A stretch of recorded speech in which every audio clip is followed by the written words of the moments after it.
Hi everyone, today I'm talking about my stock market portfolio for 2018 and the performance of it.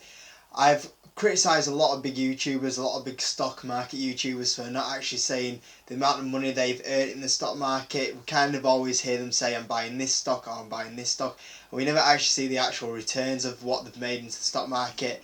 And from when I've calculated a lot of the stocks that they've been buying and throughout the year, I've actually had their portfolio down quite a lot, quite negative. But they never post this, and I always think it's a bit of a con that they talk about buying all these stocks and they actually never prove the performance and charge a lot of money for courses without actually proving any performance they've had in the stock market. So I can't just criticise them and not do it myself. So I am going to publish my portfolio and my returns for 2018. Also kind of just being a bit transparent and sharing what's happened with the investments and how I've done it. I'm also going to be sharing a lot of the things that I've learned from the stock market this year as well, with a few of the stocks that I've been buying and maybe potentially a few of the mistakes that I've had. So I'm going to go do a screenshot of how I've been saving my returns in the stock market, and I'll cut to that and I'll do a bit of a commentary over the top of my returns for the stock market in 2018. Start off with not many positions, and then through the year I kind of just build it up, put a little bit more money in, buy when there's opportunities, and overall not too bad of a year. I have the S&P down because I always do my returns on the 28th. It's slightly different from what you might see if you googled the actual returns. But according to my calculations through this, the S&P returned 5.18%. And you can see down there at the bottom, 17.6% was what my portfolio actually returned into the stock market, which is quite good. I'm really happy with that return. It could have been even better if it wasn't for a few mistakes. But to get a 17.6% return in the stock market with what had gone on in the year, I'm really happy with. The S&P obviously was negative, and for my portfolio to say positive, that was really good. And it's just a little bit frustrating because that could have actually been a little bit better than what it was. You'll notice in December there's no percentage returns on my portfolio because if you watch my channel, you'll know that I actually sold all my stocks on the 11th of November.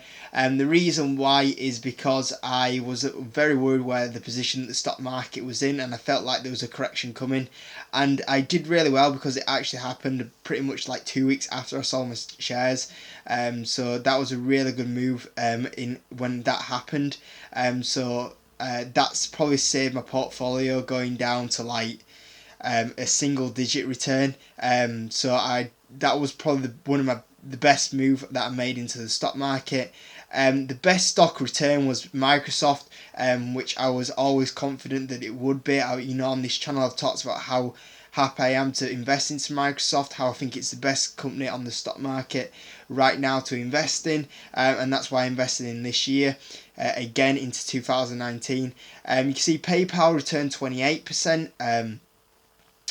That was another good investment, and it's another reason why I'd like to get into it. The payment sector will return them sort of figures, so that's why I'd probably like to keep PayPal in my portfolio because it does return that 28% kind of range.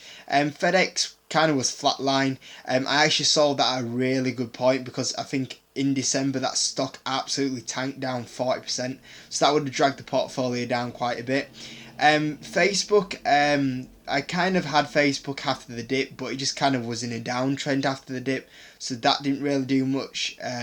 But I think that'll bounce back at some point as well. Alibaba, same thing. I thought that was near the bottom, and I thought that it might go back up again. But I think they're pretty much near the bottom. I think they're both great companies as a long-term hold, and that's why I got into them at that point.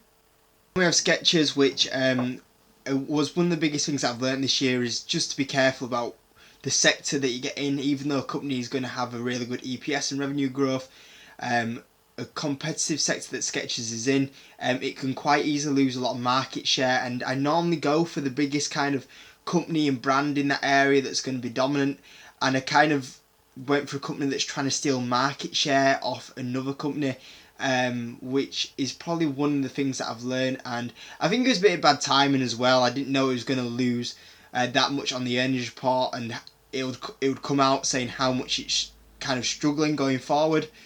That was a bit of bad luck, really. But yeah, if I probably thought about it a little bit more, maybe I wouldn't invested into it.